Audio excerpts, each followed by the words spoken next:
Welcome. You are listening to a sound that does not exist in the waking world.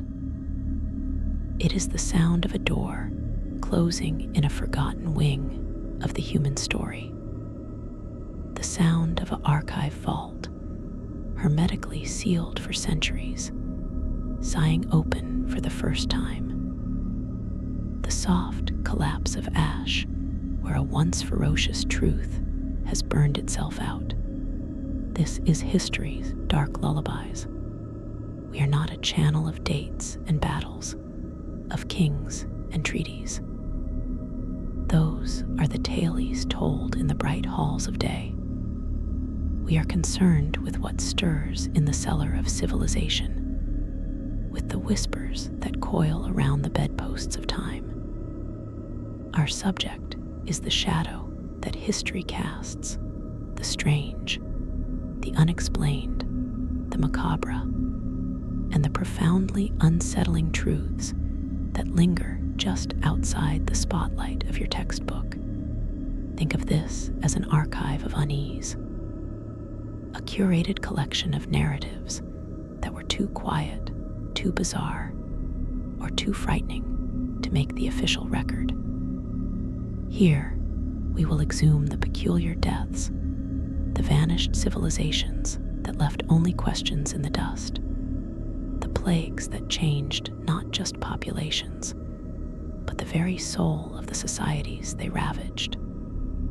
We will listen to the ghost languages spoken by no one, and walk the ruins of places that were cursed before the first stone was laid. These are the stories that were hummed in the dark to restless children of empires. They are the lullabies, not of comfort, but of a deeper, more fascinating kind of rest. A rest that invites the mind to wander the borderlands between what we know and what we fear, between fact and the folklore that rushes in to fill the voids of understanding. My voice will be your guide through these silent galleries and echoing corridors. We will proceed slowly. We will sit with the strangeness. Our aim is not to shock, but to immerse, to understand the texture of fear across the ages, the architecture of belief in the face of the inexplicable, and the haunting beauty that can be found in humanity's most solemn and bizarre rituals. So settle in. Let the day concerns dissolve. Dim the lights of the present. We are going on a long journey backward and downward into the deep places where history sleeps, and sometimes where it is only pretending to. This is history's dark lullabies. The past never sleeps. It only waits. We begin in the quiet that follows the last breath. Across the chasms of time and culture, humanity has been united by one immutable truth. The body, that vessel of life, becomes a problem to be solved. But what a breathtaking spectrum of solutions we have devised. Far from mere disposal, these rituals are profound conversations with mortality itself. Stark poems written in bone and ash, desperate acts of love, fear, and metaphysical engineering. They are not merely about the dead. They are desperate, intricate maps drawn by the living, attempting to navigate the terrifying, uncharted geography of absence.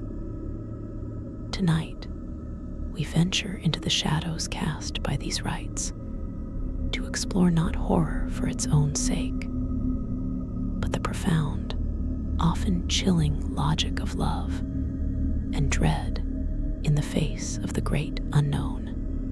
One, the sky burials of Tibet and Mongolia, the ultimate act of generous return, high on the windswept, arid plateaus of the Himalayas, where the ground is often too frozen or too rocky to dig.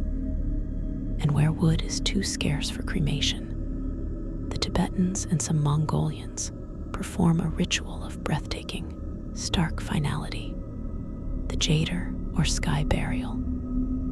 The body is not hidden away, but carried to a designated remote charnel ground, often atop a sacred mountain. There, a Rajya or body breaker dismembers the corpse with deliberate ritual precision. The bones are crushed and mixed with sampa, roasted barley flour. Then the vultures descend. To the Western eye, conditioned to sanitized interment or swift cremation, this seems the height of desecration. But within the framework of Vajrayana Buddhism, it is the ultimate act of dana, or selfless giving. The body, now an empty shell, is offered back to the cycle of life in its most direct and generous form. It is a final act of charity to the hungry birds, a practical recycling of matter, and a powerful lesson in non-attachment. The soul has departed. What remains is mere clay to be of use.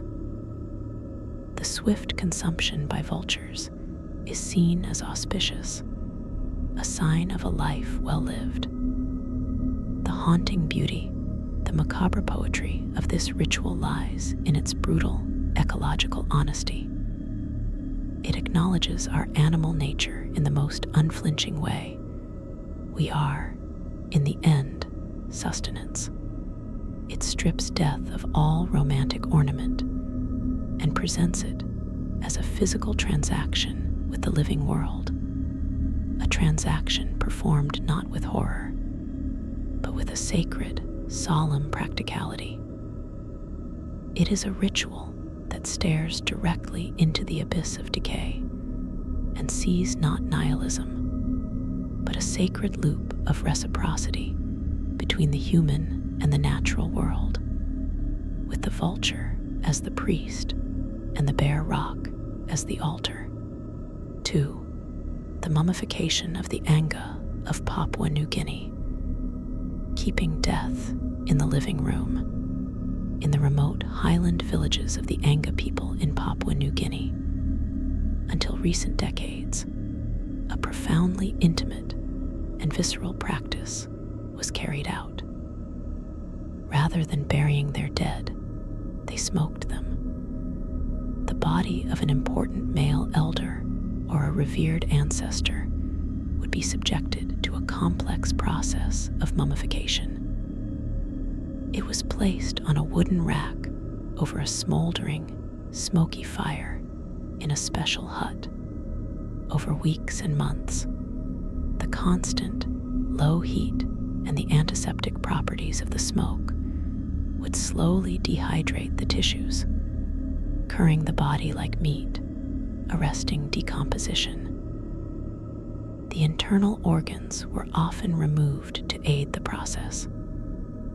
The result was a shrunken, darkened, leathery effigy of the person, known as a smoked body. The mummy, once prepared, was not interred. It was brought into the men's house, the communal heart of the village. It was seated, dressed, and cared for. It was present for discussions, for ceremonies. In some accounts, it was even fed. The unsettling, intimate genius of this ritual is its radical defiance of disappearance. It seeks to halt the terrible vanishing act of death, to keep the physical presence of the ancestor available.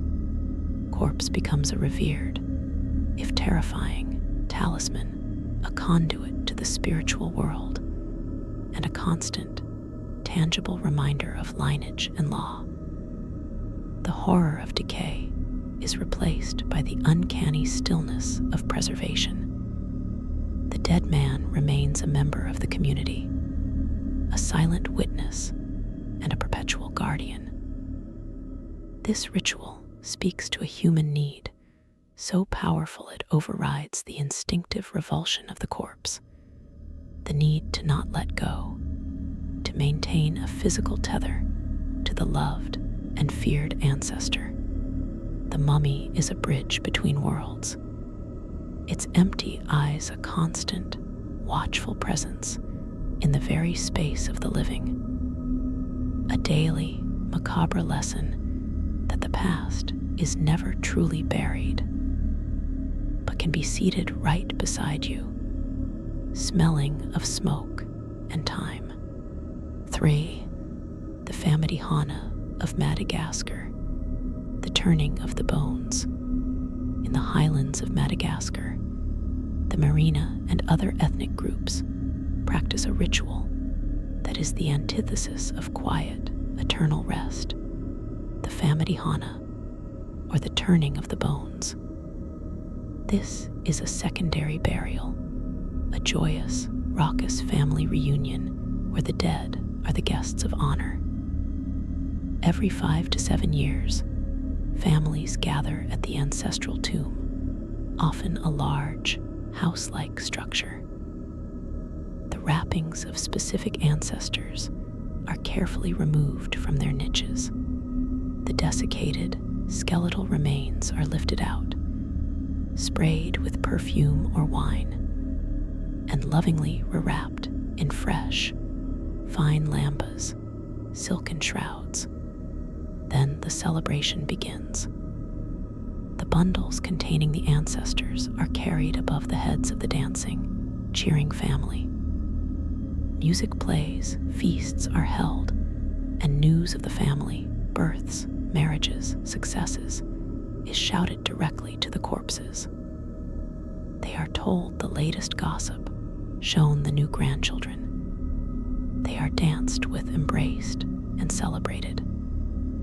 After hours or days of this vibrant communion, they are returned to the tomb, facing a new direction, to rest until the next turning. The macabre, transformative power of the Famidihana is its radical redefinition of death as a process, not an event. The ancestor is not gone, they are sleeping, and must be periodically roused, updated, and shown they are remembered. The ritual confronts the physicality of the skeleton, the ultimate memento mori, and through an act of collective will and overwhelming joy, strips it of its terror. It transforms decay into an occasion for music, the shroud into a dancing partner. It is a direct, physical rebuttal to grief's silence. The haunting beauty lies in its noisy, fragrant, tactile defiance of separation. It declares that love is stronger than rot, that memory must be physically enacted, and that the dead remain, in the most literal sense, part of the family circle, to be consulted, honored, and included in the party. It is a ritual that takes the horror of the grave and turns it, quite literally, into a dance. We have seen the body offered to the sky, preserved in smoke, and danced with in celebration. These rituals engage with the physical remains in a dialogue of return, preservation, or communion. But what happens when the ritual's focus is not on caring for the dead, but on actively using death, its potent, terrifying energy, as a tool for the living? When the corpse is not a relative to honor, but a source of power to harness, or a barrier to be definitively, brutally sealed, we now descend into rituals where the macabre becomes a form of applied metaphysics, a stark and fearful magic wrought upon the very clay of the departed. For the necrophobic rituals of European folklore, the stake, the stone, and the secured corpse, across the vast, dark tapestry of European folklore, particularly in Eastern and Central regions, a deep, chilling strain of fear is palpable. The fear not just of death, but of the dead themselves. This was not a fear of memory, but a visceral terror of the corpse reanimating, rising from its grave to plague the living. This belief gave birth not to gentle send-offs, but to a grim, preventative archaeology, a series of necrophobic, death-fearing rituals designed to secure the corpse, to pin it irrevocably to the earth. We are speaking of the practices aimed at suspected vampires, revenants, and the undead. The logic was terrifyingly concrete. Certain individuals were deemed at high risk of returning: suicides, murderers, witches, the unbaptized, those who died a violent or sudden death, or those who lived a particularly wicked life. For these, burial was not enough.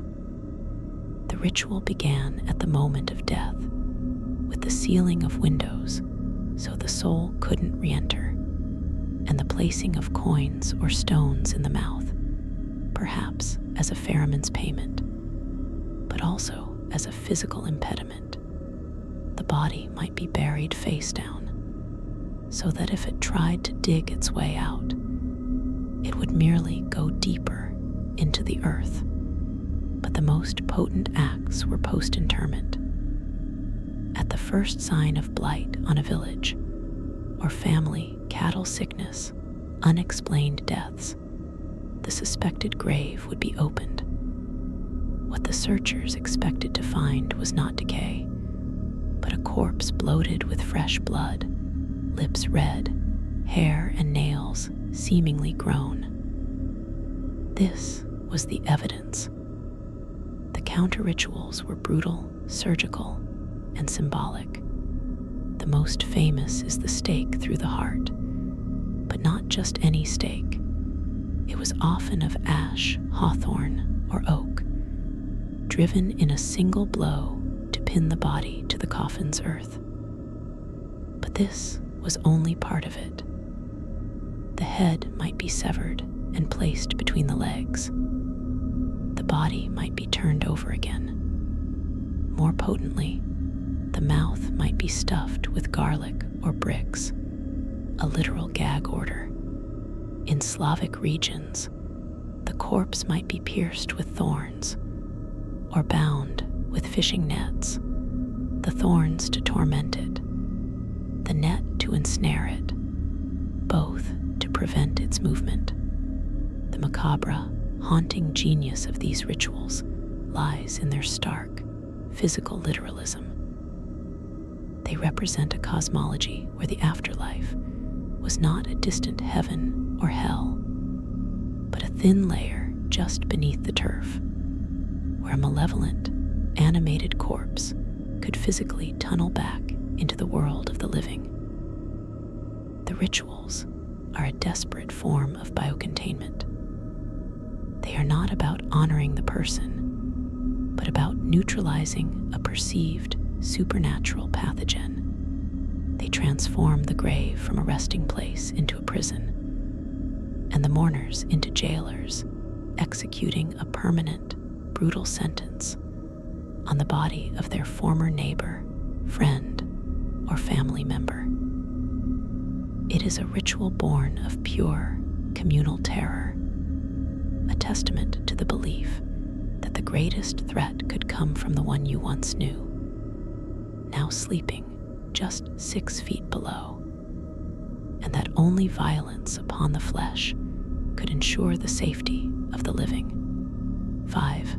The endo-cannibalism of the four people and the wary, the consuming grief. In the dense highlands of Papua New Guinea, the four people practiced, until the mid-20th century, a ritual that stands as one of the most intimate, and to outsiders, most challenging of all mortuary practices: endocannibalism. Following a death, close female relatives mothers, sisters, wives, would prepare and consume the cooked flesh of the deceased. This was not an act of hunger, but an act of profound, devastating love and grief. The body was not seen as mere meat, but as the literal vessel of the person's spirit and vital essence, their koroa. To allow that essence to rot in the ground or be eaten by worms was an act of profound disrespect and loss. By consuming the flesh, particularly the brain and internal organs, the mourners believed they were taking the loved one's strength, their memories, their very being into themselves, preserving them within the living community of kin. The ritual was meticulously structured. Men butchered the body with bamboo knives, while women handled the cooking and consumption in a segregated, sacred space. The act was accompanied by loud, ritual wailing, a public performance of sorrow that stood in stark contrast to the silent, private ingestion. The macabre, profound horror of this practice is inextricably linked to its tragic consequence: the spread of kuru, a fatal neurodegenerative prion disease akin to Creutzfeldt-Jakob disease. The prions, concentrated in neural tissue, were passed from the dead to the living, particularly to women and children, creating epidemic waves of laughter then tremor then death that devastated communities. Science would later solve the horrifying puzzle, but for the four, the ritual's logic was unimpeachable. To truly honor and keep your dead, you must make them a part of you, literally and irrevocably. A parallel yet philosophically distinct practice was found among the Wari people of the Amazon. They too practiced endocannibalism, but with a different emphasis: not preservation, but radical transformation. For the Wari, the corpse was a dangerous, polluted object, a source of overwhelming grief, siksip, that could paralyze and sicken the living. The sight of the decaying body of a loved one was psychologically toxic. Their solution was to completely obliterate the physical form through consumption. Roasted and eaten by a final relatives, in-laws, not direct kin, the body was transformed. The polluted corpse ceased to exist. What was consumed became, in their cosmology, no longer human flesh, but mere meat, like that of a respected animal. The spirit was released to become a true ancestor, and the crushing, visible reminder of loss was annihilated. The grief was, in a sense, eaten and digested. The unsettling power of these rituals lies in their absolute extremity of intimacy. They represent the final frontier of keeping someone with you. It is the ultimate rejection of the separation imposed by death. A refusal so completed chooses to bridge the gap through the most primal of biological acts: ingestion. It confronts the ultimate taboo not with horror, but with a logic of sacred duty, whether to internalize a loved one's essence or to annihilate the painful shell they left behind. These practices stare into the abyss of loss and propose a terrifying, visceral solution. If you cannot follow them, and you cannot bear to let them go, then the only path left is to take them in, to make their substance your own, and in doing so, wage a devastating, literal war against the finality of the grave. 6. the royal funerary sacrifices of and Dahomey, the palace that accompanies the king. In the glittering, brutal cradle of civilization, death was not a diminishment of power, but its ultimate expression and test. The 3rd millennium BCE royal cemetery of in Sumer provides one of archaeology's most breathtakingly grim spectacles, the Great Death Pit. Here, Queen Puabi, or Shubed, was interred not alone, but at the center of a meticulously orchestrated tableau of death. Her ornate chamber held her body, adorned in gold, carnelian, and lapis lazuli, but the horror and the majesty lay in the adjacent pit, where a retinue of some 75 individuals, soldiers, handmaidens, musicians, charioteers, even oxen with their drivers, lay in ordered rows. Analysis suggests they were not slain violently in the pit, but walked down into it voluntarily, drank a sedative or poison, and lay down to die in their finery, ready to serve their monarch in the afterlife. This was not murder in a frenzy, but a cold, sacred protocol. The logic was one of bureaucratic continuity. The king or queen was a divine pivot point between heaven and earth. Their function could not cease. Therefore, their entire court, the administrators of their power, must make the transition with them to ensure the institution of kingship arrived intact in the netherworld. The macabre, chilling genius of this practice is its profound, institutional narcissism. It envisions the afterlife not as a spiritual realm of souls, but as a direct extension of the royal palace, requiring the same staff. The ritual mass death was the ultimate act of state planning, a grim export of governance. It speaks of a cosmology where the identity of the elite was so bound to their office and their servants that the very concept of a solitary afterlife was inconceivable. They required an audience, even in eternity, centuries later and continents away. A similar, albeit more sustained, practice existed in the kingdom of Dahomey in West Africa. Here, the practice of customs involved large-scale human sacrifice at the death of a king and at annual ceremonies to honor ancestors. The scale was staggering. Thousands might be killed.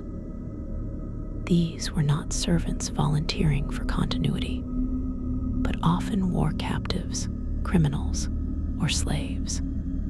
The logic was dual: to provide the deceased king with a retinue of attendants and warriors in the spirit world, and to demonstrate the raw, terrifying power of the reigning monarch.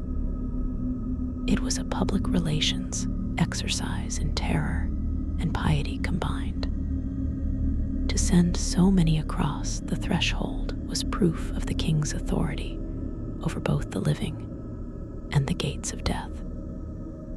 The victims became literal messengers, a human currency paid into the bank of the afterlife to secure the king's status. This ritual transforms death from a personal event into a tool of statecraft and psychological warfare, building the kingdom's spiritual credit through an economy of blood, and reminding every subject through spectacular, sanctioned slaughter that the king's power did not end at the grave, it was funded by it.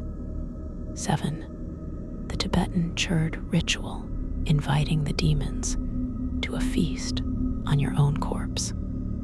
We now turn from the external political use of the dead to the most internal, psychological, and terrifyingly personal ritual imaginable. In the high, cold deserts of Tibet, practitioners of the advanced tantric Buddhist practice known as churd to cut off engage in a macabre meditation that is the absolute antithesis of corpse preservation or veneration. The goal of churd is to sever the root of all suffering, the attachment to the self, the cherishing of one's own body and ego, and it does so through a visualized ritual of breathtaking, deliberate horror. Practitioner, often in a charnel ground or other lonely, terrifying place, begins by invoking a host of wrathful deities and hungry ghosts, all the demons of fear, attachment, and neurosis that dwell within the mind. Then, through intense visualization, they perform a self-sacrifice. They see their own consciousness separate from their physical body. They then take on the form of a wrathful dakini, and with a hooked knife, they proceed to flay their own empty corpse. They meticulously dismember it. They hack the bones. They pile the flesh, bones, and viscera into a vast cauldron, which they then transform into an ocean of amrita, nectar of transcendent wisdom. Then comes the macabre invitation. They offer this transformed feast, this soup of their own dissolved physical self, to the very demons they invoked. They invite these representations of their own deepest fears and ego-clinging to come and feast lavishly, to gorge themselves on the practitioner's own substance. The demons devour everything, leaving nothing behind. No body, no self to defend, no ego to protect. The unsettling, profound power of this ritual lies in its psychological alchemy. It takes the universal human terror of dismemberment and consumption, the fate we project onto monsters and beasts, and willingly, ritually, applies it to the self. It is the ultimate act of spiritual generosity and ego annihilation.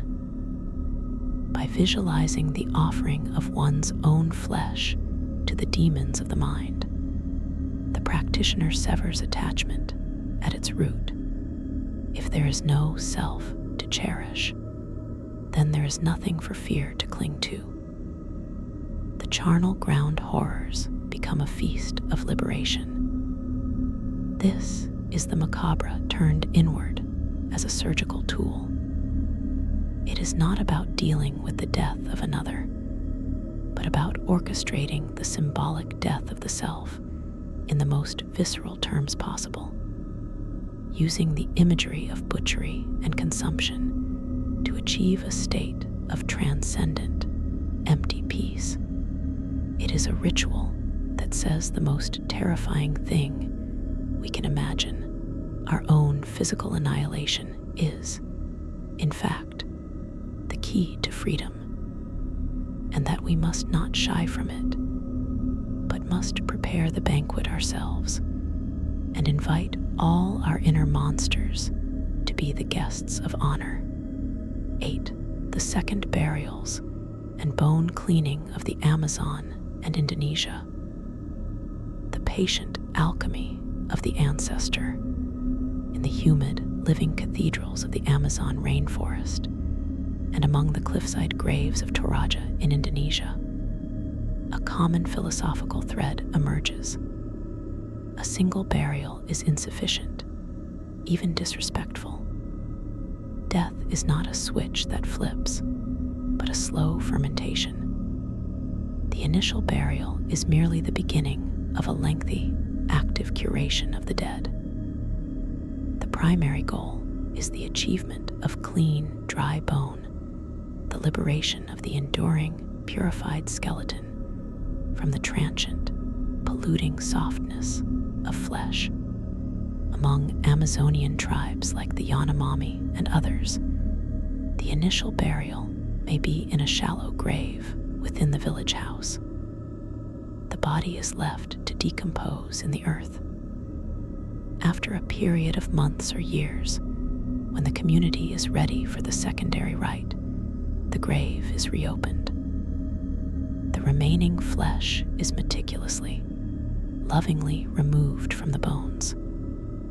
This is not a clinical act, but a deeply intimate one, often performed by close kin. The bones are then washed, sometimes painted with red annatto dye, and placed in a ceramic urn or a bundle. This bundle becomes the true, permanent ancestor. It may be kept in the house, talked to, and included in ceremonies. It is portable, allowing the ancestors to travel with the village if it moves.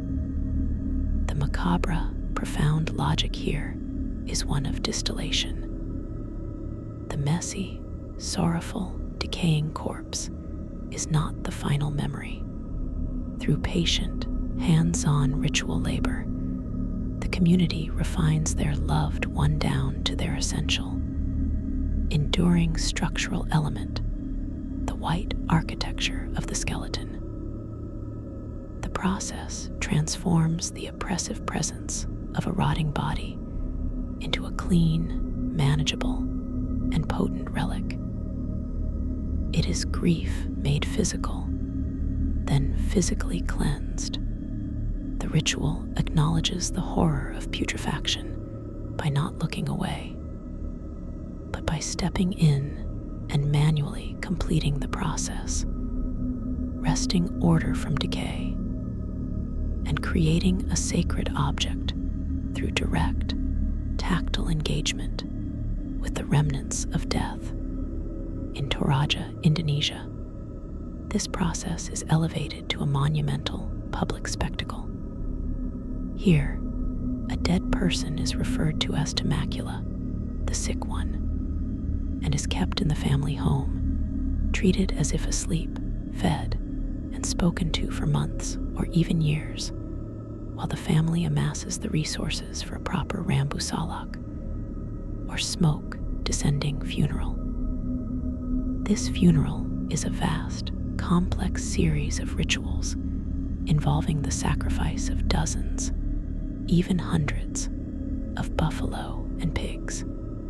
Only after this can the body, often remarkably preserved through local methods, be placed in its final resting place, a niche carved high in a limestone cliff face, guarded by lifelike Tau effigies. But even this is not the end. Every few years, in a ritual called manning, the ceremony of cleaning corpses, the families retrieve the bodies of their ancestors. The corpses, now desiccated, are unwrapped, cleaned of dust and insect nests, dressed in fresh clothing, and walked around the village. They are given cigarettes, posed for photographs, and wept over anew. The haunting power of these secondary burial practices lies in their defiance of finality. They create an active, ongoing relationship with the physical remains. Death becomes a long conversation, not a sudden goodbye. The macabre element, the handling of semi-decomposed or fully skeletonized remains, is not hidden, but is the central, sacred act of remembrance. It proclaims that love and duty extend beyond the grave, into the very process of dissolution itself. The ancestor is not gone until you have personally helped them complete their transformation from a dying body into a clean, honored bone. 9. The living death of Sati and the mummy bundles of the Incas, the ultimate ascent and the perfect sacrifice. Some rituals are so total in their demand that they begin not with a corpse, but with a living person for whom the macabre ceremony is their final conscious act. Sati, or sati in India, though outlawed and now virtually extinct, remains one of the most controversial and macabre death rituals in human history. It involved a widow immolating herself on her husband's funeral pyre. Frame it merely as forced sacrifice is to miss its terrifying internal logic for some who practiced it. Within its orthodox framework, a woman's spiritual and social identity was wholly subsumed by her husband. His death rendered her a vessel of inauspiciousness, a social ghost. Sati was presented as the ultimate act of wifely devotion, pativrata, a willful self-sacrifice that burned away her own inauspiciousness and guaranteed the couple's joint salvation, catapulting them to a heavenly realm. She became a goddess, a Sati Mata, worshipped with shrines. The macabre horror here is the ritual's co-opting of a woman's agency into a framework where the greatest act of self is self-annihilation. It transforms the funeral pyre from a site of disposal into a stage for a brutally public performance of piety, where the line between supreme devotion and ultimate social coercion is irreparably blurred. The widow walks, or is carried, into the flames, becoming both the chief mourner and the final living offering. Her death screamed the pinnacle of the rite's dreadful liturgy. In a different hemisphere, a similarly potent living sacrifice was made, not in flame, but in the frozen breath of the mountains. The Inca practice of Quihapak Hutja involved the sacrifice of children and adolescents in states of perfect health and beauty. These were not slaves or captives, but often children of nobility, given as the most precious offering to the gods. The ritual culminated in a long pilgrimage, sometimes to peaks over 20,000 feet high.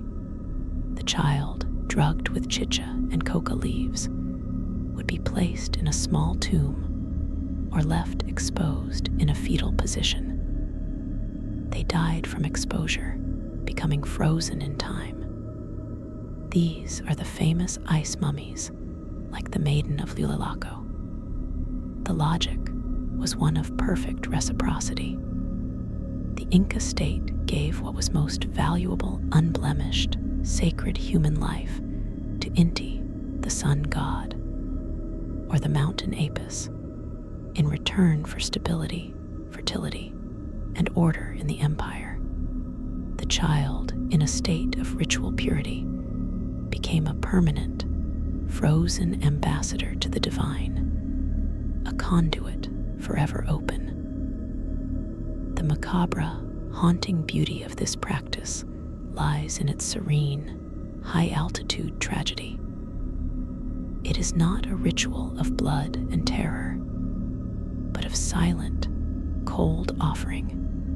The victim, often seemingly asleep, becomes an eternal, preserved bridge between the human and the celestial. Their death not a messy end, but a state of suspended, sacred animation. A perfect symbol, frozen by the very gods they were given to please. They were not killed, but translated, their lives not taken, but ceremonially deposited in the bank of the cosmos, where they would draw interest for their people forever. 10. The catacombs and ossuaries of Europe. The democracy of bone and the architecture of memento mori. Beneath the bustling streets of Paris, Rome, Naples, and scattered across the chapels of Central Europe, lies a silent, subterranean empire of the dead. These are the catacombs and ossuaries, where the macabre was forged into a solution for urban crisis and a profound public meditation on mortality. In cities like Paris, by the late 18th century, centuries of burials in parish cemeteries like Les Innocents had created a horrific, toxic saturation. Bodies piled upon bodies, decomposing matter leaching into water supplies, walls bulging with the pressure of the dead. The solution was as pragmatic as it was chilling: the systematic exhumation of millions of skeletons. Their bones were transported by night to the labyrinthine, abandoned limestone quarries beneath the city. There, in a process that took years, workers sorted and stacked the remains. Femurs and skulls were arranged in neat, grim walls, forming patterns, arches, and even decorative motifs like crosses and hearts.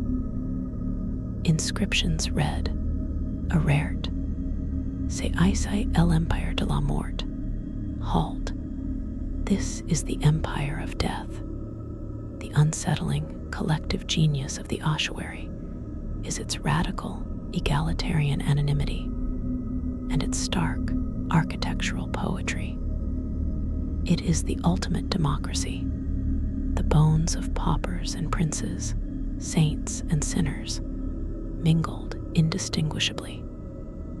Individual identity is erased, subsumed into a grand, geological statement about human fate. This was not a ritual for a specific death, but a ritual for death itself.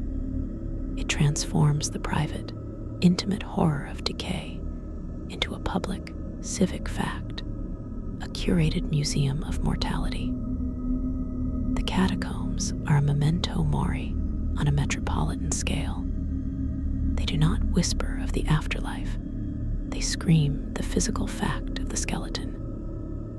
By walking among these neatly ordered walls of skulls, the living were forced to confront the sheer, numerical volume of the dead, and by extension, their own future place in the assemblage. It is a ritual of sanitation that became a ritual of philosophy, using the most basic unit of human remains, the cleaned, anonymous bone, as a brick to construct a monument not to any one life, but to the universal, inexorable process that ends all life. 11. The Lingche, death by 1,000 cuts, and the Aztec heart extraction, the ritual as cosmic fuel. We now move from the silent architecture of the long dead to the meticulously choreographed violence of the dying moment, where execution was elevated to a high art of cosmic significance.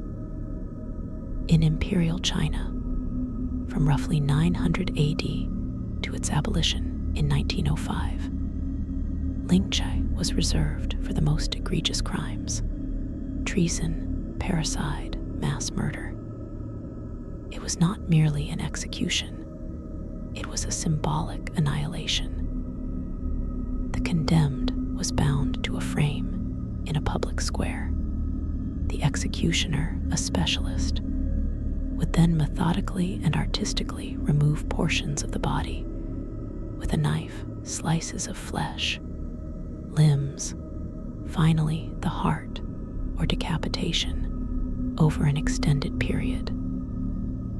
The goal was not just pain, but the systematic dismantling of the person, piece by piece, in front of an audience.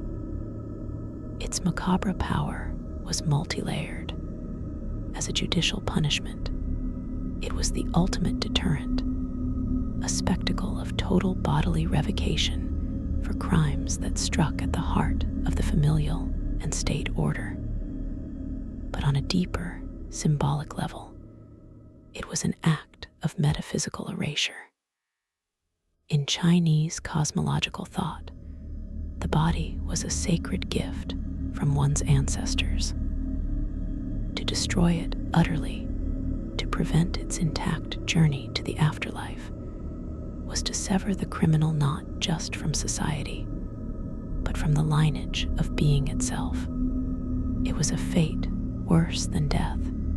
It was ontological deletion. Across the globe, in the temples of Tenochtitlan, the Aztecs performed a ritual of killing that served an opposite cosmic purpose, not deletion, but vital sustenance. The Aztec universe was perpetually on the brink of collapse, requiring the energy of Chalchihuatl, the precious liquid human life force contained in blood. The most potent offering was the still beating heart of a captive warrior. The victim, often drugged with psychoactive plants, would be held supine over the convex stone of the Cuauhxicalli, the eagle vessel. A priest would make a swift, lateral incision below the rib cage with an obsidian blade and thrust his hand upward to rip out the heart. This organ Yalatl, the thing of motion, was then offered to the sun god Huitzilopochtli, its rising steam and blood feeding the deity's journey across the sky. The body was then flung down the temple stairs to be butchered, and in some accounts, parts ritually consumed by nobles. The macabre, terrifying genius of this ritual lies in its brutal, elegant efficiency as cosmic mechanics. It was the essential fuel pump of the universe. The victim was not merely killed, they were transduced. Their life force converted from human form into divine energy through the priest's act of hydraulic extraction. The horror of the act was its sacred necessity. The victim, often a warrior, died a flowery death, securing honor for themselves and cosmic stability for the world. This ritual frames death not as an end, but as the critical transfer point in an ecological system of sacred energy. The scream, the spray of blood, the glistening heart held aloft, these were not signs of cruelty, but the visible, auditory, and sensory proof that the cosmic engine was being fed, that the sun would rise again because a human pump had, at that precise moment, been opened. It is the macabre reduced to its purest, most terrifying function. Death as the mandatory metabolism of the gods. We have seen death orchestrated as public spectacle, as cosmic fuel, as architectural statement. We have observed the body curated, consumed, and converted. But now we descend into the most private and psychologically complex of macabre rituals, those concerned not with the spirit or the cosmos, but with the persistent, problematic object of the corpse itself, and the lengths to which love, fear, and science will go to manage its troubling presence. These are rituals that live in the shadowy space between mourning and pathology, between devotion and a profound inability to let the physical reality of death have its final say. 12. Victorian mourning rituals and post-mortem photography.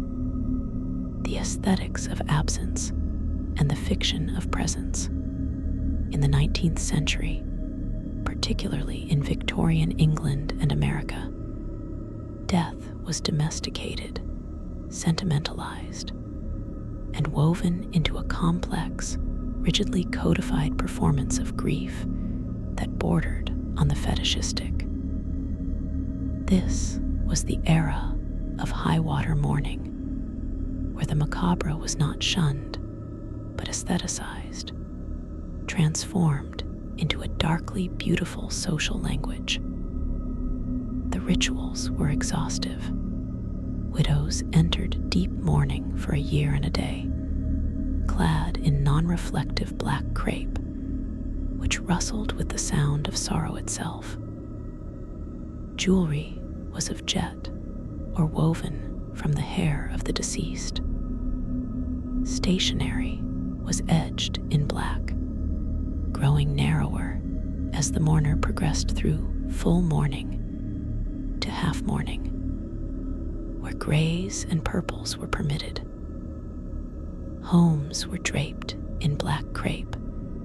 Clocks were stopped at the moment of death. Mirrors were covered to prevent the spirit from being trapped or to ward off the haunting sight of one's own grieving face. But the most unsettling ritual was the rise of post-mortem photography. In an age before casual snapshots, the post-mortem portrait, or memento mori photo, was often the only visual record of a loved one, especially children, whose mortality rates were terrifyingly high. These were not images of corpses hidden away. They were carefully staged tableaus of the deceased, often made to look as if they were merely sleeping.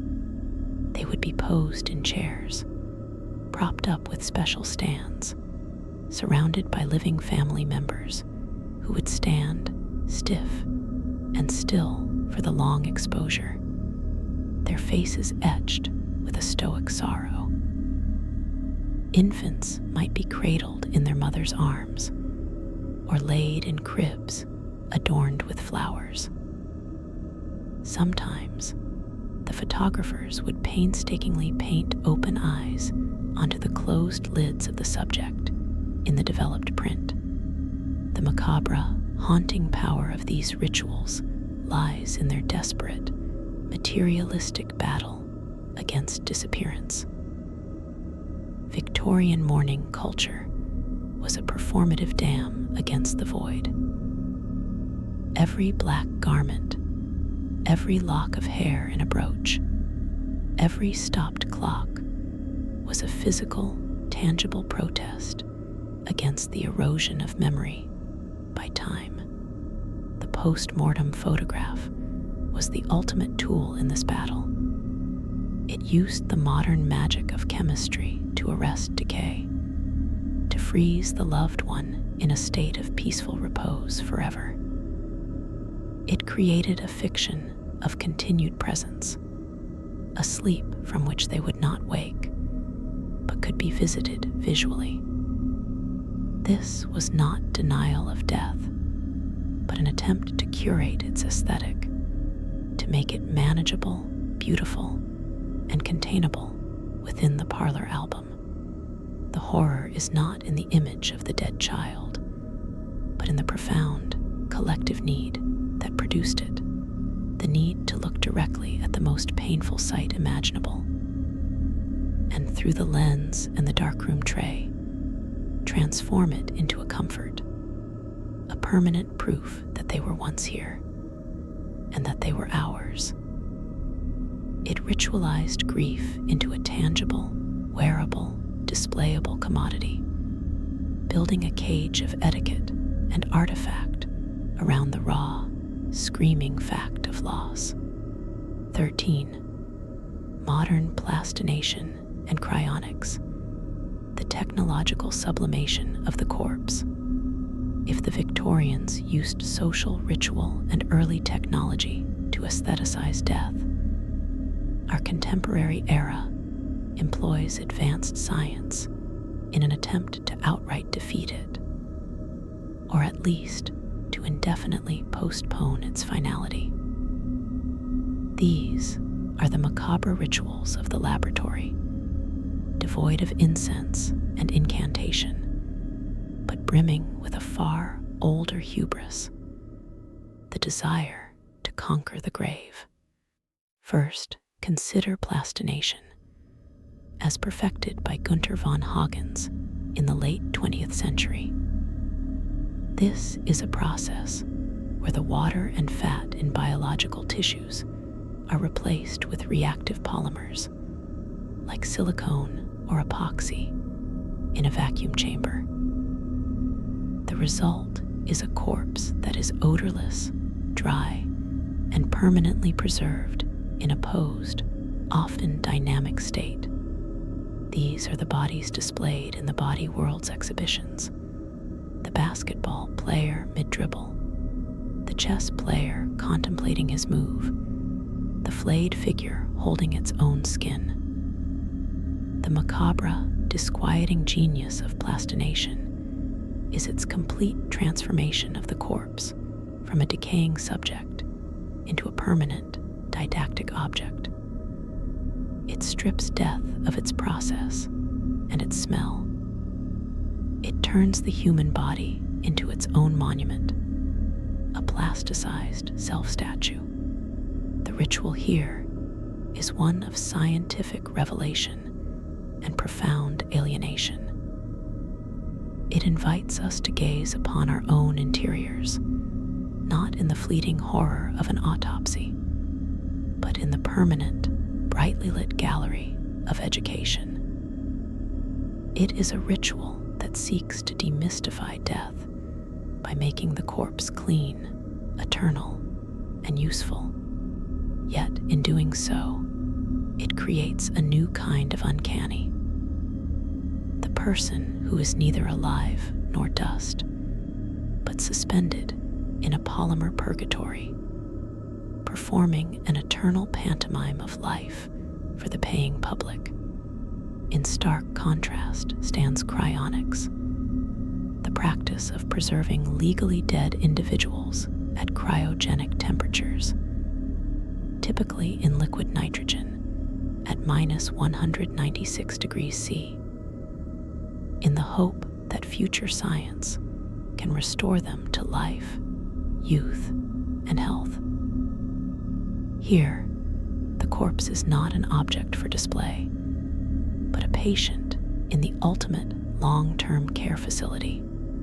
Ritual begins at the moment of legal declaration. Rapid cooling, blood replacement with cryoprotectant fluids to prevent ice crystal damage, and final placement in a giant stainless steel thermos. The macabre, desperate hope of cryonics is its radical, faith-based futurism. It is a ritual of scientific hope, a gamble placed with the currency of one's own body on the dice of technological singularity. It views death not as a state, but as a process that can be paused.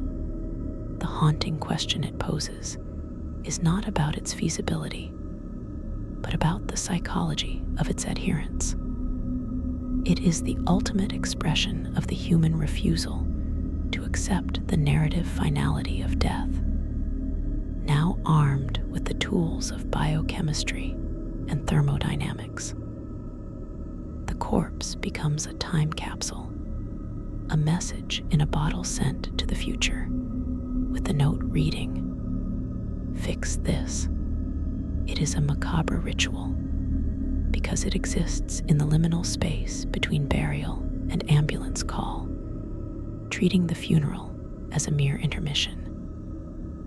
It transforms the husk of the self into a speculative asset, frozen in the vague hope of a second act, making the mausoleum not a stone building, but a chilled vessel humming with the faint, impossible promise of a tomorrow that may never, in any recognizable sense, arrive for the sleeper within.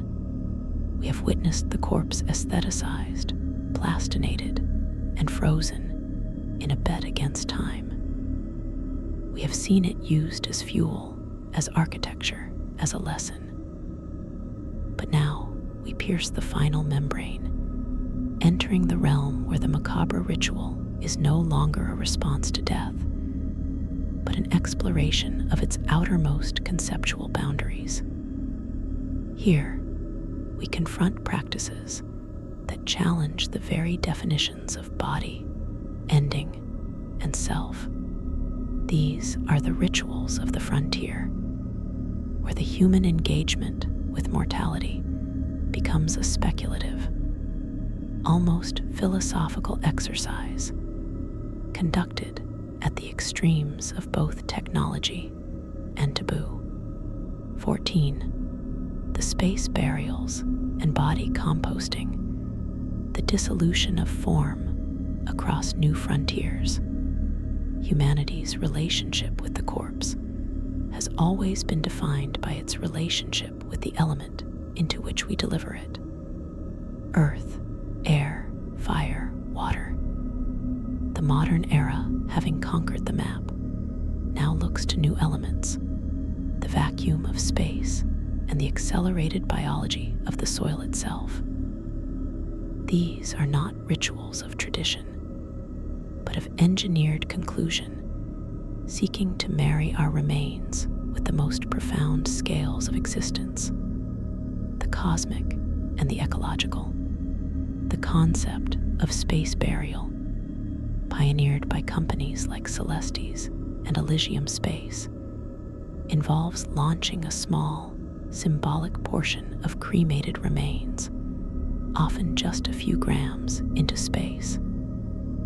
Some are placed in Earth orbit, where they may circle the planet for years before re-entering the atmosphere in a final, fiery streak. Others are launched on trajectories into deep space or aimed for the lunar surface.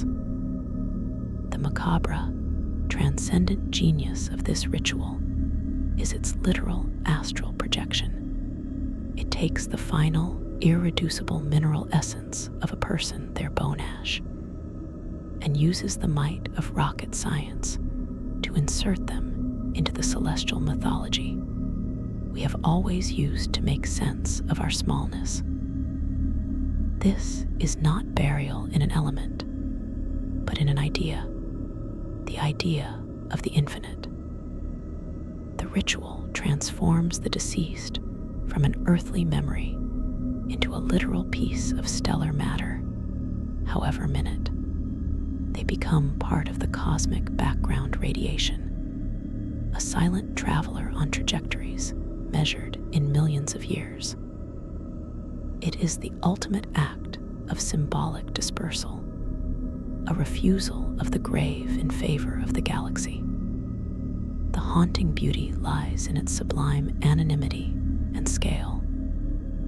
That gram of ash, indistinguishable from any other, containing no DNA, no feature, becomes a passenger on humanity's greatest vehicles, a ghost in the machine of exploration. It is a ritual that whispers, "You are not gone, you are merely everywhere now."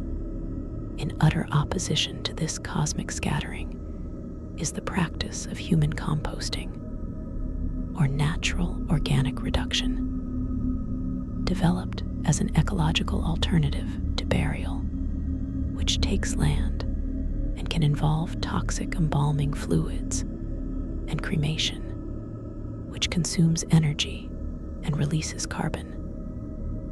This process places the unembalmed body in a reusable vessel with a mixture of wood chips, alfalfa, and straw. Over the span of about 30 days, microbial activity generates heat, naturally breaking down the body. The resulting material, about a cubic yard of rich, fertile soil, is then cured and can be returned to the family. The macabre, profound intimacy of this ritual is its radical, circular honesty. It is a return to the earth not as passive decay, but as active, thermophilic transformation. The body is not placed in the ground, it becomes the ground. The ritual's unsettling power is its complete dismantling of the body as monument. There is no stone, no urn, no frozen pod. There is soil. The family may plant a tree or flowers in this soil, creating a living memorial that is quite literally fed by the deceased. It confronts the biological reality of decomposition, not as a horror to be delayed with concrete vaults, but as a fertile, generative process to be harnessed and embraced. This ritual speaks a final, unsentimental truth. We are not passengers on this planet. We are its temporary constituent matter.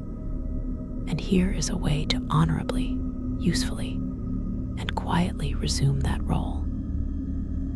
It is the ultimate green funeral, turning the end of a life into the literal substance for new life, making the mourners not just witnesses to an end, but stewards of a tangible, generative beginning. 15. Brain preservation and mind uploading, the apotheosis of the ghost, the negation of the corpse. We arrive at the final, speculative shore. All previous rituals have dealt, in some way, with the body. Even cryonics preserves the body in hope of future repair. But what if the body is not the essence? What if the self resides solely in the staggering, delicate neural architecture of the brain, in the connectome, the trillions of synaptic connections that encode memory, personality, and consciousness? This belief fuels the most extreme and macabre rituals of all. Those that seek to preserve not the person, but the pattern of the person, with the corpse becoming nothing more than obsolete hardware to be discarded after the data is secured. Brain preservation, as pursued by organizations like the Brain Preservation Foundation, aims to use advanced chemical fixation, like glutaraldehyde, followed by cryogenic storage, or plastic resin, embedding to perfectly preserve the brain's ultrastructure at the nanoscale.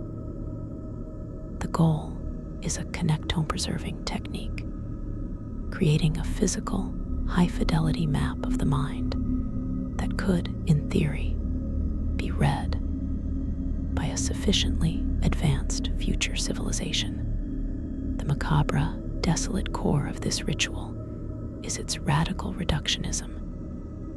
It proposes that you are not your body, your face, your hands. You are a 3-pound web of connections. The ritual would involve, at legal death, immediate perfusion of the fixative through the vascular system, halting decay at the cellular level. The brain, or perhaps the whole head, is then stored. The rest of the body is irrelevant, a shell. This is the ultimate ascetic's death. All that matters is the intricate, wet circuit board inside the skull. This leads to the final logical step, mind uploading, or whole brain emulation.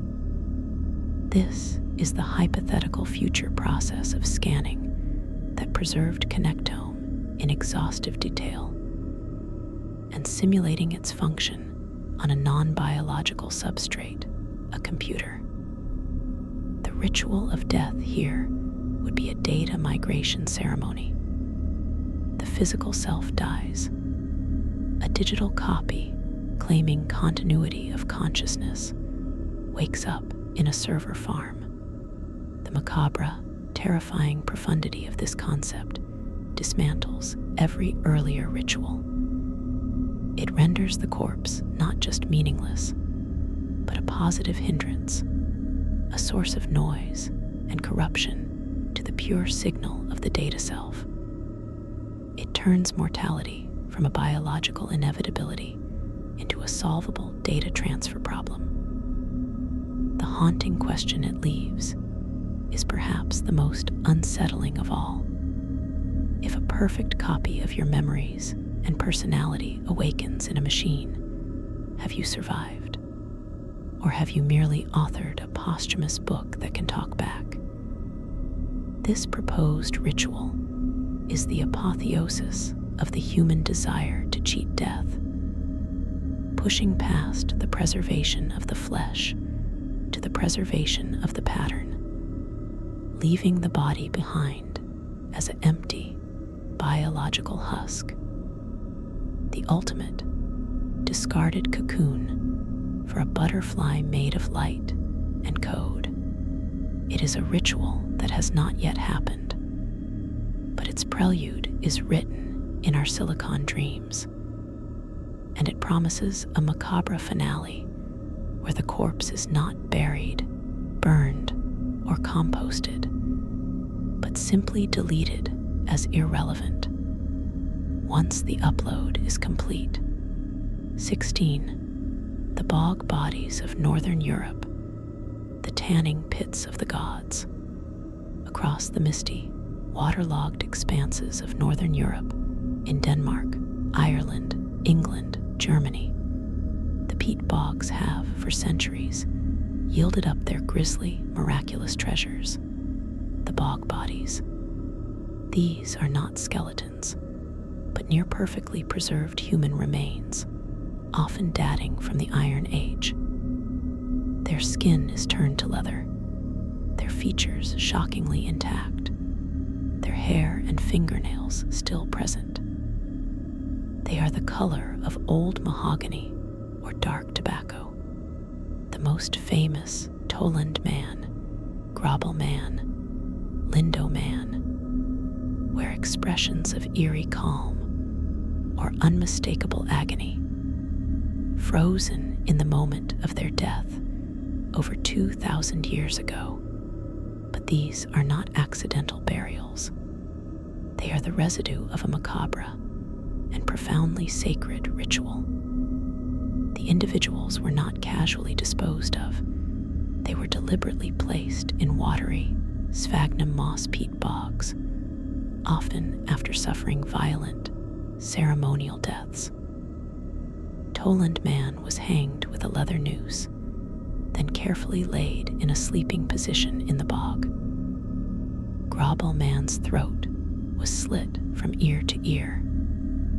Lindo man was struck on the head, garroted, and his throat cut. These were not executions of criminals, but likely sacrifices. The bogs were not graves, but altars. The unsettling alchemical genius of this ritual lies in the unique properties of the sphagnum bog itself. The water is acidic, anaerobic, and rich in tannins. When a body is placed in it, the cold and the lack of oxygen slow bacterial decay. The tannins, like those used to cure leather, permeate and tan the skin, halting decomposition and pickling the exterior.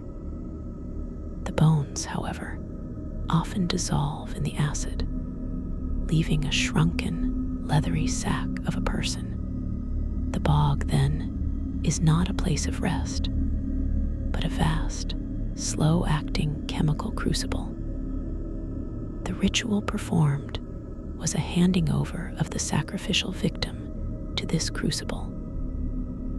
It was a gift to the gods of the wetlands, a transaction with the chaotic, fertile, and treacherous moor. The victim, through the bog's chemistry, was transformed. They were not allowed to return to dust in the normal way. They were converted into something permanent and otherworldly, a leather effigy, a warning, a message to the gods made flesh, and then tanned for eternity. The haunting power of the bog bodies is their tangible, visceral there-ness. They are not bones, not ash, not memories. They are people, wrinkled and dark, whom you could almost shake hands with. They force us to confront not an idea of sacrifice, but its specific, brutal, and strangely preserved reality. The ritual leveraged the very landscape as a preserving agent, creating accidental time capsules that speak, with silent, leathery lips, of a worldview where the boundary between the human and the elemental was fluid, and where the ultimate offering to the earth was transformed by the earth into its own kind of immortal relic. 17. The self-mummification of the Sokushinbutsu, the ultimate act of asceticraft. In the remote, mountainous regions of northern Japan, particularly around Yamagata Prefecture, a sect of esoteric Buddhist monks known as the Shingon practiced, between the 11th and 19th centuries, the most extreme, prolonged, and willful death ritual ever conceived. Sokushinbutsu, the process of becoming a living Buddha in one's own body through self-mummification. This was not the mummification of a corpse.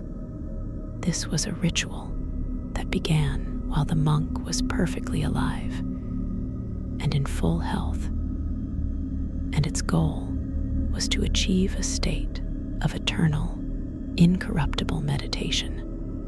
The process was a grueling, multi-stage marathon of asceticism, spanning approximately 3,000 days, just under 10 years. It began with a radical, progressive starvation diet designed to strip the body of all fat and moisture, the mediums of decay. For the first 1,000 days, the monk would eat only nuts, seeds, and berries from the mountains. For the next 1,000, he shifted to a sparse diet of pine needles, tree bark, and resins. This not only starved the body, but also filled it with natural preservatives and toxins that would kill bacteria and insects post-mortem. In the final stage, he would drink a poisonous tea made from the sap of the urashi tree used to lacquer bowls, which induced vomiting, sweating, and further fluid loss, while its toxins further embalmed his system from within. His body would become a desiccated, toxic husk, utterly inhospitable to decay. When he felt death approaching, the monk would enter a small, underground stone tomb scarcely larger than his body, connected to the surface by a bamboo air tube. Seated in the lotus position, he would ring a bell each day to signal he was still alive. When the bell stopped, his attendants would seal the tomb completely. After another 1,000 days, the tomb would be reopened. If the body was found incorrupt, desiccated, shrunken, but intact, the monk was declared a Sokushinbutsu, a Buddha in the flesh, and enshrined in a temple as a sacred, eternal object of veneration. If it had decomposed, he was resealed with respect for his effort, but the ultimate goal had failed. The macabre, terrifying transcendence of this ritual lies in its total, willful inversion of life and death. The monk does not wait for death to come. He methodically, scientifically, manufactures his own mummy from the inside out, using his own dying process as the tool of preservation. Life becomes a slow suicide in the name of defeating decay. The ritual is the ultimate act of mind-over mortality, a decades-long meditation on non-attachment that culminates in the physical demonstration of that non-attachment. The the transformation of the precious, ephemeral body into a permanent, sacred statue through sheer force of will and diet. The haunting power of the Sokushin Butsu is not in the gilded mummies in their glass cases, but in the unimaginable decade of suffering, discipline, and unwavering intent that produced them. It is a ritual that declares that the greatest spiritual victory is not to escape the body, but to so utterly master it that you can turn it to stone before your own consciousness leaves it, achieving a state of deathless, seated vigilance over the world forever. It is the most extreme answer ever given to the problem of the corpse. Do not bury it. Do not burn it. Become the relic yourself through the slow, meticulous art of dying. 18. The ship burials and death boats of the Norse and the Solomons. The voyage that never ends. For a seafaring people, the ultimate metaphor for the journey into the afterlife was, inevitably, a ship. The Viking Age ship burials of Scandinavia, such as the spectacular Oseberg and Gokstad burials in Norway, represent one of the most monumental and resonant death rituals ever conceived. A great longship, the pinnacle of their technological and cultural achievement, was hauled ashore or placed in a trench. Within its hull, a burial chamber was built amidships for the deceased, a high-status individual, often surrounded by staggering grave goods, weapons, tapestries, sledges, even sacrificed horses and dogs. The ship was then mounded over with earth, becoming a permanent, curvilinear hill in the landscape. The macabre, majestic logic of the ship burial is one of functional provision for an eternal journey. The Norse conception of the afterlife was not a static paradise, but a continuation of existence in other realms, Valhalla, Folkvanger, Hell. The deceased, particularly a chieftain or a queen, would need their vessel to navigate these cosmic waters. The ship was not a symbol, it was practical transportation. The grave goods were not sentimental tokens, but necessary kit. The entire ritual was an act of staggering logistical effort and economic sacrifice, all to equip the dead for the trip ahead. By burying the ship, they were effectively launching it into the underworld, creating a permanent, subterranean vessel ready to sail on dark, mythic seas. The haunting power lies in the inverted archaeology. We find these ships not in the water, but in the earth, like seeds of a journey planted in the soil, forever poised at the moment of departure. A parallel, yet even more visceral, tradition exists in the Solomon Islands and parts of Melanesia. The use of death canoes, or mortuary scaffolds. Here, the body of an important person might be placed in a dugout canoe, which is then either set adrift on the open ocean or hoisted high into the branches of a sacred tree or onto a specially built platform. The canoe's coffin speaks to a similar journeying logic, but with a different destination. The vast, unknown beyond the horizon, or the realm of the ancestors in the forest canopy. The body is left to the elements, to sun, rain, and scavenging birds.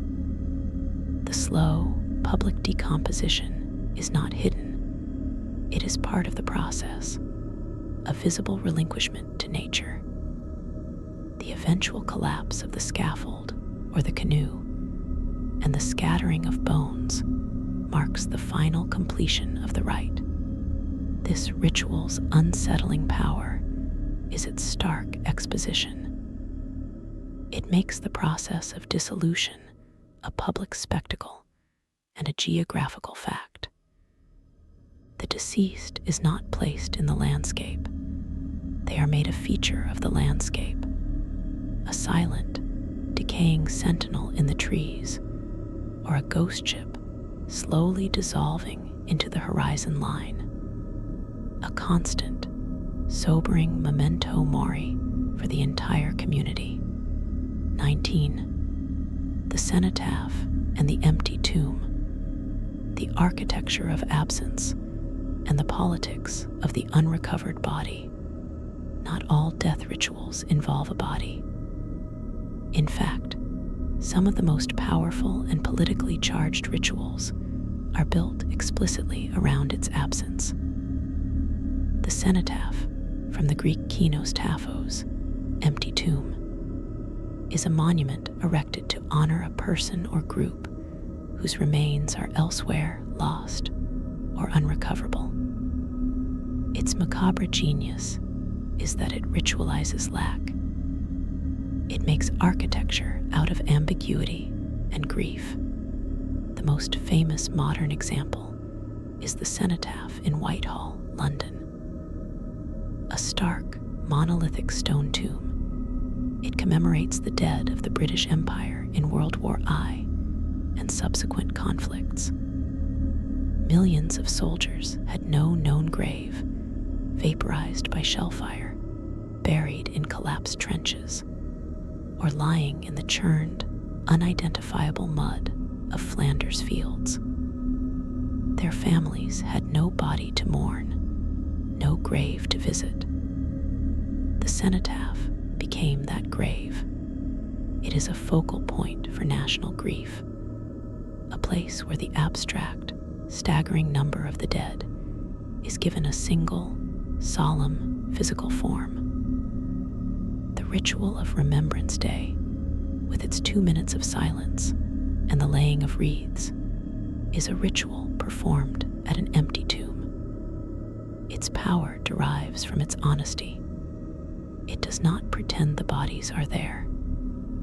It acknowledges the horror of their utter dissolution and constructs a symbolic container for that specific, agonizing kind of loss.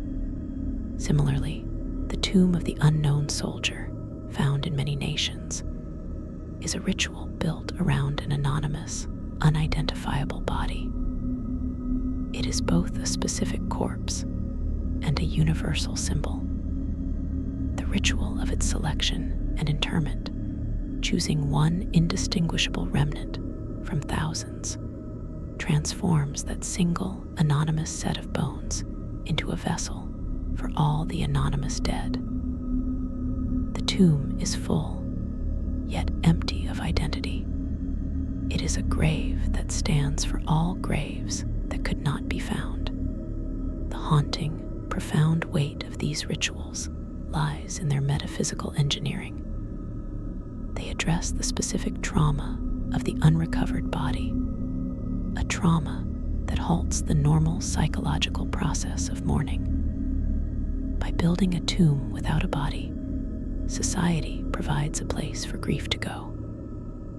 It creates a stage where the ritual can still be performed, where flowers can be laid, where tears can be shed.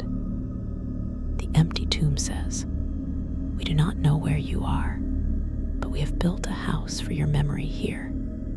It is a ritual that confronts the most terrifying form of death, obliteration, without a trace, and answers it not with denial, but with a solemn, enduring piece of masonry, a permanent scar on the landscape of the living to mark an absence that is too vast to hold in the mind alone. It is the macabre ritual of the ghost, made solid in stone. 20. The rituals of suspended animation and the death dream of the churd, the liminal perpetuity. In the cold, sterile vaults of cryonics facilities, we have already encountered the technological bet on suspended animation. But the concept of a death that is not a death, of a borderland existence between states, has far deeper and more ritualistic roots. We must look to the practices that seek not to preserve the body for a future revival, but to actively inhabit the liminal space of dying as a state of higher consciousness or power. This is the ritual of becoming a living ghost, a conscious corpse, a sentient threshold. We return with a deeper cut to the Tibetan Buddhist practice of churd, but not to its visualized self-sacrifice. We go to its most advanced esoteric aim, the attainment of the Ralang, or corpse riser practice, and the ultimate state of tukdom or thukdom. This is not metaphor. Tukdom is a documented physiological phenomenon observed in advanced Tibetan yogis and lamas. At the moment of what medicine would declare clinical death, the cessation of breath and heartbeat, the practitioner enters a deep, meditative state that can last for days, sometimes weeks. The body does not decay. It remains in a sitting meditation posture, often with a warmth retained in the heart center. No rigor mortis sets in. The skin retains its color and suppleness. The practitioner is considered to be in a state of clear light meditation, having merged with the fundamental nature of reality at the moment of death. They are not dead, they are in the bardo, the transitional state between lives, but with full, mastered awareness. The ritual here is the entire preceding life of ascetic discipline, all aimed at achieving this final, controlled transition. The death ritual is the death itself, performed as a mastered skill. The macabre, awe-inspiring genius of this is its total inversion. Death is not a defeat. It is the final exam, and the master passes by not allowing the body to follow the usual schedule of decay. The community's ritual is one of vigilant, silent attendance. They do not touch the body.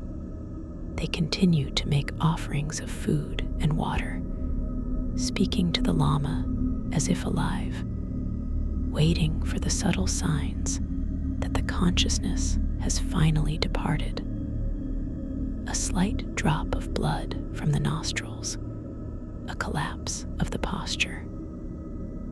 Only then does the normal funeral rite begin. Parallel to this, in the shamanic traditions of Siberia and Central Asia, exists the concept of the deliberate, ritualistic fragmentation of the soul, not through death, but through ecstatic trance.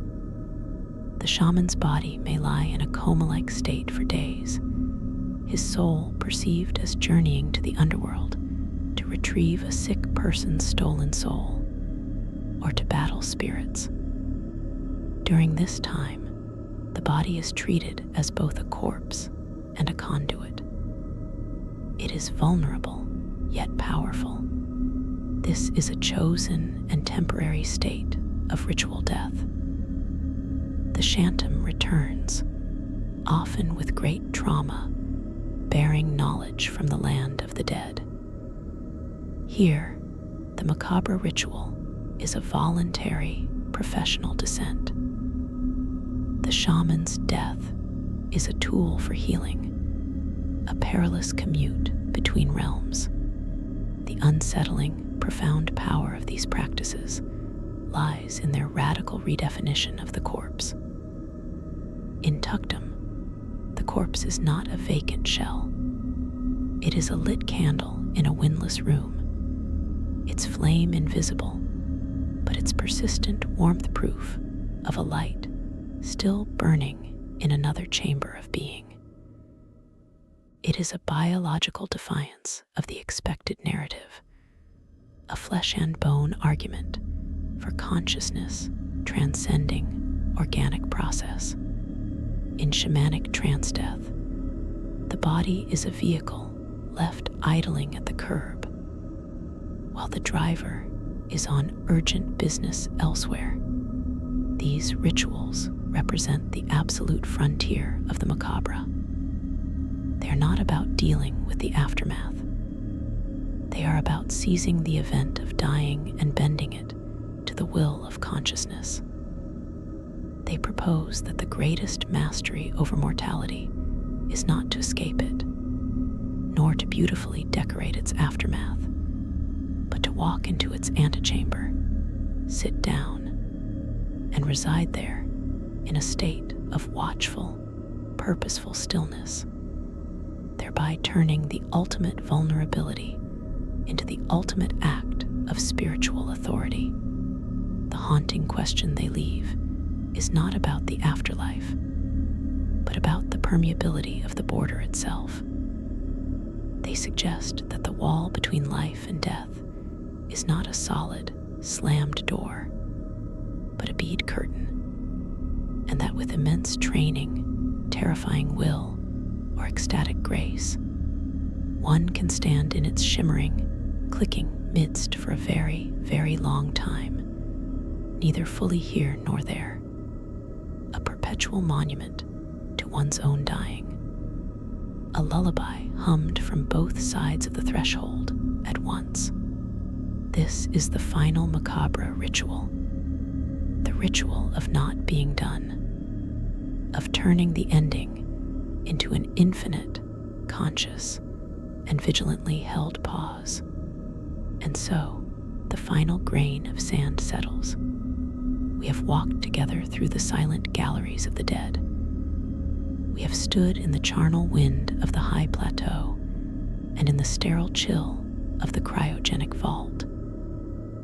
We have witnessed the body consumed by beaks, by flame, by earth, by loved ones, by time itself.